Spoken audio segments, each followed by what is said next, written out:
Hello everyone, and welcome back to Let's Play Final Fantasy VI. Last time we recruited Gogo, the strange mimic character. This time we're going to recruit the last character that I've yet to recruit, or I should say re-recruit. Yep, that's right, we're going to get our thief back in the party. Now the way we do that is we go a little bit north of Zen. You see this green area in the middle of the mountains? Well, if we try to land here, we will actually be going inside of a volcano mountain. Right, we're going in. And this is going to be a multi-party dungeon. Yes, it is. Alright, so what are my parties going to be? The first party is going to be with Cyan. Yes, this will be the first time we've used Cyan, minus the time we took him to his Doma Castle and went into his dreams. This party is going to be completely built around him. Gao will be raging, so you won't have to worry about him. Edgar will be jumping, so you won't have to worry about him. And Celis will just be straight up support magic. The next party is going to be led by our main Esper lady, Terra. And her companions are going to be the always powerful Sabin. Helpful magic man, Mr. Strago. He'll be more of the support guy. Also, his lores are awesome. And it will be the last time we ever get a look at Umaro, because I'm not going to be using him in the final dungeon. So I figured I should use him somewhere, and this is the perfect dungeon to use him in. Sorry to Shadow, because I love Shadow. He would have been a perfect party member to use in this place, but I wanted to use Umaro just one time before the end. We're definitely going to be using Shadow for that. Alright, and Gogo, we'll probably use Gogo before the end as well. So we're split up into two parties. Press the Y button to switch between groups. Pretty much the same as when we were doing the dungeon with the thingy. Oh wait, that's not Y. Actually, before I get too much further, I didn't equip any Espers, so let me go ahead and just equip some Espers real quick that I have yet to learn everything on yet. See, she's still working on Cure 3, so let's do that. But yes, I will be using. Wait, what was I saying before that? I already forgot what I was saying. Anyways, this is a multi-party dungeon. You have to use your other characters to kind of help each other out. Now let's see. And of course this place is going to have new enemies, so we're going to be showing off quite a few. Trickster, Necromancer. Now the enemies here are probably not quite as annoying as the ones I was fighting in the ancient castle. Those ones were really irritating because they had freaking auto-reflect on them, and it was really irritating. Another positive note here is their enemies are probably going to pose zero threat to me because, well, this is, I don't know, they kind of expect you to come already do this place before you do any of the extra stuff that I've already done. And boy, believe me, I've done way more extra stuff than I would have ever expected to do before I got Locke. No joke. Anyway, let me get some Espers on these people real quick. Go ahead and put Raiden back on her, and let's get Strago with a Esper right quick. See, what hasn't he learned yet? He hasn't learned that one. And he's learned a lot of stuff already, though. Wow, he's already caught up with everyone. What is this? Reflect? He doesn't have Reflect?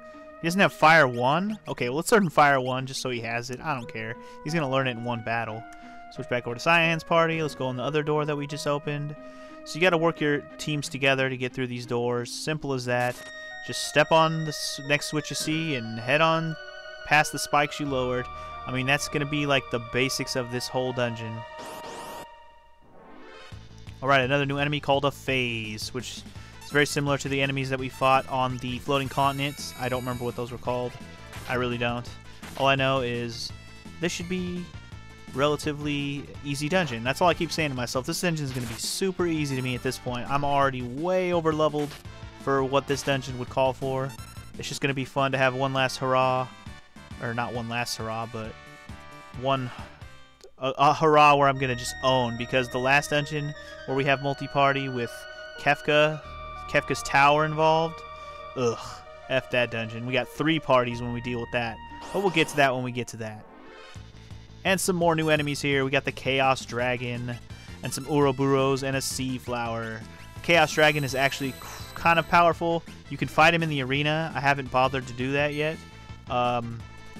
We'll definitely be seeing him in the arena at some point because I'm going to be trying to get some more items. We'll do like one last arena thing, like Coliseum run, after we do one last dungeon after this dungeon. And there's Strago learning his fire spell that I just put on him. Let's put a different Esper on him now. Just trying to make sure he learns all the spells. Like, he doesn't have Drain, he doesn't have Mute and Sleep. I can't believe he doesn't have mutant sleep. That's kind of weird. Then again, he doesn't really need those kind of spells anymore now that he has Sour Mouth. Let's just put Terrato on him so he can just learn Quake and stuff. Quake is the kind of spells I don't really use a whole lot. There's not a whole lot of things weak to Quake, so it's kind of pointless. It really is. Let's just grab our treasure, the Wing Edge. Yay! And let's head over to where I would... That was just so I could get the treasure. I didn't have to go down that way yet. I should probably show another battle with Umaro so he can use his ability, because the reason why I went back to the Zone Eater... No, not the Zone Eater. The Ancient Castle at the beginning of last episode is so I could have the Blizzard Orb, which I will definitely want to show you that what the reason for having that is. Anyway, let's go ahead and show a battle with this party, even though it's a back attack. Cyan, Edgar, Gao, Celis. You saw me put the party together. So let's see. This is not going to be the greatest of battles to show because the stupid-ass bitches attacked me from behind. Let's see. What are some good rages to use here in this dungeon? I believe a good rage to use here is anything that has ice attacks, really. For some reason, I can't think of any. I should have marked some down before I started this dungeon. Because I can't think of one right at the moment, we'll just go ahead and use the attack. Also, though, I gave the Offering Relic to Gao, so watch him attack 4 times. If he wasn't in the back row, that would have been much nicer. Now, one thing I do want to show off are more of Cyan's sword techs, which I haven't shown like any. So let's go ahead and use the 4th one just to show you that one, because I haven't even shown that yet. It's called Quadra Slam. Basically, he attacks 4 times. It's a pretty decent move, if you ask me.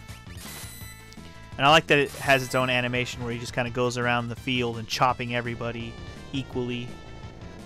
Now, that move's pretty good, Quadra Slam, but he has an even better one if you let it go all the way up to level 7. Now, one thing I should have noted when I first got to this dungeon is that everyone... what I did for preparations for this place is I made sure everyone had some sort of fire protection, because a lot of the enemies here like to use fire-based spells. Let's see if Cyan can even get his Quadra Slice. That's the level 7 sword tech. But, yeah, everyone has some sort of fire protection, whether it be flame shields, red jackets, Minerva armor. Those are pretty much all of what I have. Oh, the Blizzard Orb for Umaro. That's another thing that helps with defending from fire damage. All those things are very helpful and are big parts of what I prepped for before coming here. All of that is basically overkill because I'm over-leveled, but it's still awesome to have such defense. Oh, no treasure? Who took it? Siegfried? Or maybe it was Locke. I mean, we do know Locke was here. Was here. He might be here, maybe. You never know. Alright, I think we want to go down here first. Yeah. I think if we go to the left, it would have been a dead end. In fact, I'm just going to show every battle, at least that I feel like showing. Show each party fight each kind of battle. Now, what's the name of that one bitch who did the ice damage? You know, let's use Anguiform. We know that does water.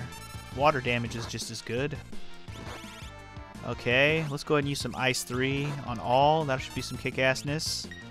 Go ahead and let Edgar jump just for some kick-assness. And Sword Tech, let's do this. Let's try to get to that Quadra Slice again. We probably won't even need it because everything's going to die to that. Yeah, screw it. Everything's dead. It doesn't even matter. Celis is Ice 3. You're too strong, Celis. It's probably because I have double earrings on her, too. Double earrings destroys. Don't worry, I'll still cut out most battles in this place. I just wanted to show, like, how each group handles each type of enemy. Another treasure over here. Empty. Damn it. Who took all the treasure in this place? Well, they clearly didn't take all the treasure, but they took most of it. Whoever they are, they're bastards. Looks like I was wrong. I was supposed to go to the left side first. I had it backwards. Oh well. Another popular strategy with this dungeon has to go with Mog and his Moogle Charm. Basically, you can have Mog in a party all by himself with Moogle Charm, and he can't fight any enemies, so he's good. It's actually a decent strategy if you want to be lazy, but I don't want to be lazy. I didn't even bring Mog with me. Oh, look, more treasure. Hopefully this treasure has something. Damn it! That one's empty too. God, this whole place is looted. Damn it. Oh, looks like that's going to extend a bridge. Let's switch back to our other party and see if that opened anything useful. Alright, so now we can actually head down those stairs that we went down a minute ago. And we got that treasure when we went around. But now we can actually follow the path, and it will lead us across those rocks that we just raised. How convenient! And then we can just jump across these rocks. Alright, now we can jump across these damn rocks. Jeez. Swear, every time I say something, I get cut off. That treasure chest, we'll figure out a way to get that in a minute. Anyway, what did that do? Huh. Let's switch back to the other party. Now we can go across. Jeez, it seems like everyone learned fire too now because everyone's got flame shields. Yay for me, right? Yay for me. Oh well. Now we can go back around to where we had a dead end before. And it should lead us a new way to go. Also, Gao, use Slam Dancer if you want to use Ice 2. I haven't figured out which rage is Ice 3 yet, but when I figure it out, I'll let you know. I'm trying to figure it out off screen as I fight these battles. If I don't figure it out, oh well. I mean, my party's so overpowered it doesn't even matter that much.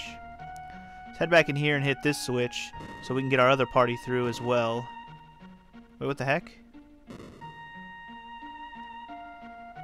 Oh, okay, I was about to say, what the fuck? How do you get that treasure? Oh well, let's just go in there. I don't remember if that chest is anything important. If it is, we'll come back for it.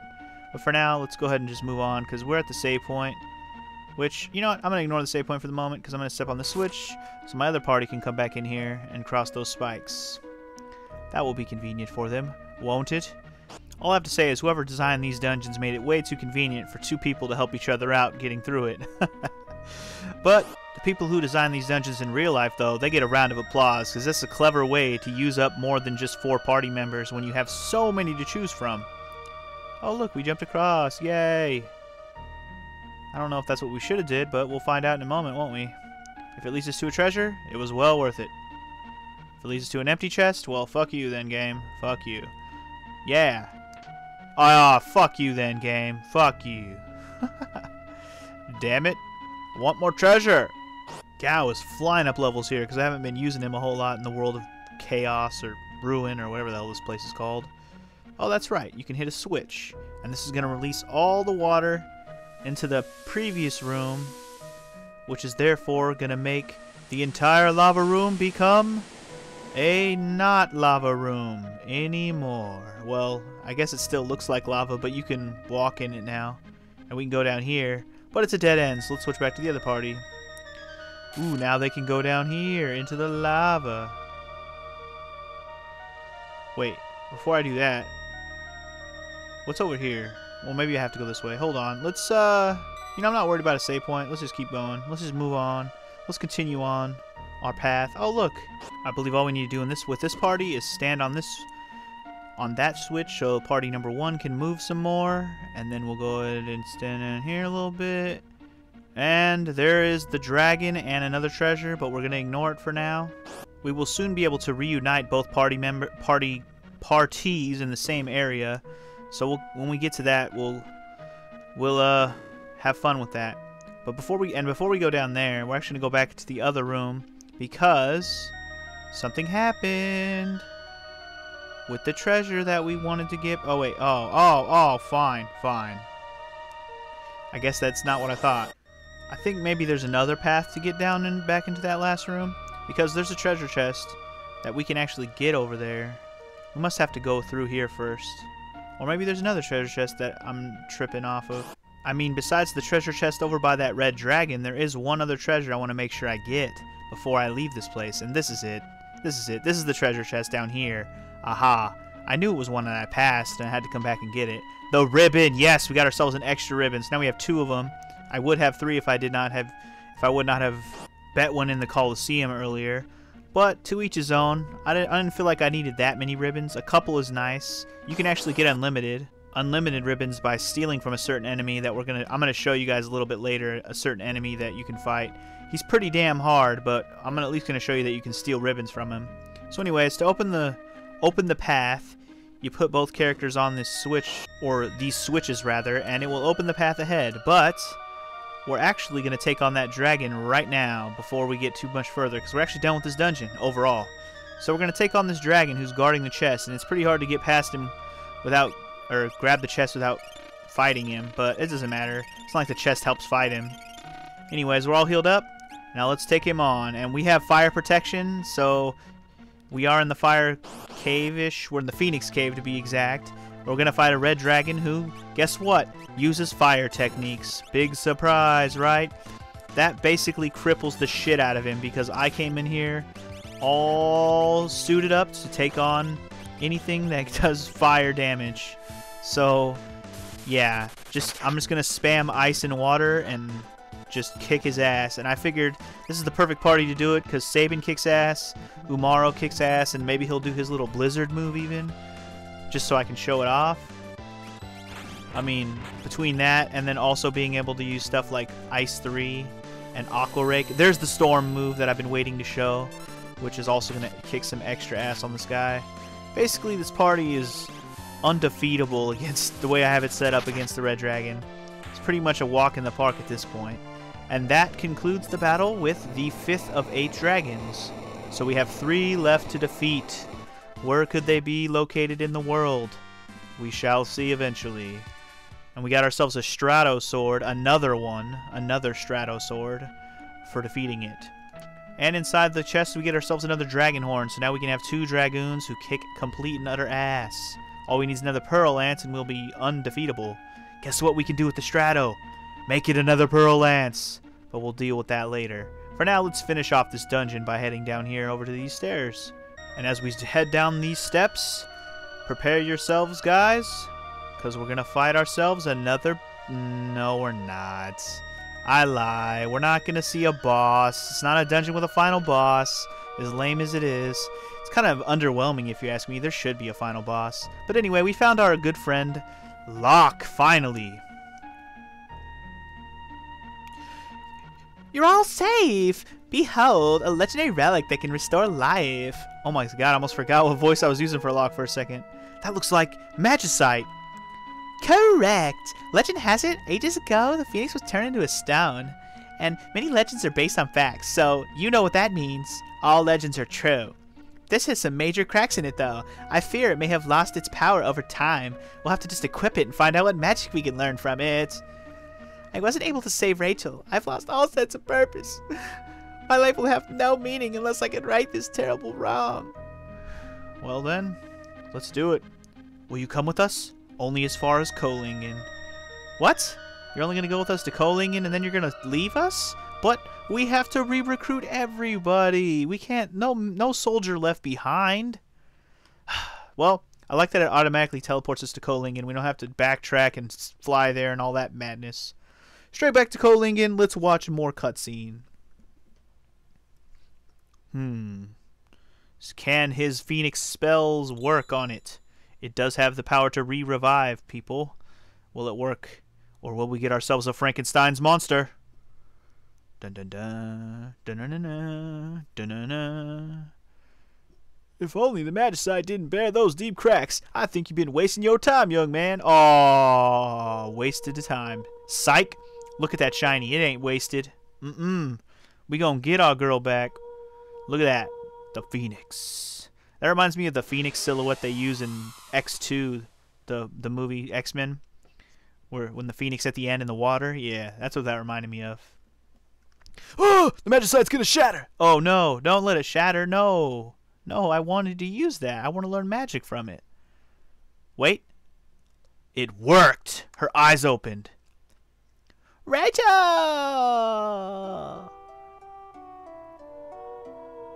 Or did it work? Locke, I've dreamed of seeing you. I wanted to hear your voice. Rachel! Rachel! The Phoenix has given me so little time. I have to leave again soon. But I have something I must tell you. You mean she's not coming back to life? She just got reanimated a little bit? Locke, with you I was so happy. In the instant that the accident occurred, I thought only of you. And about the joy you brought me.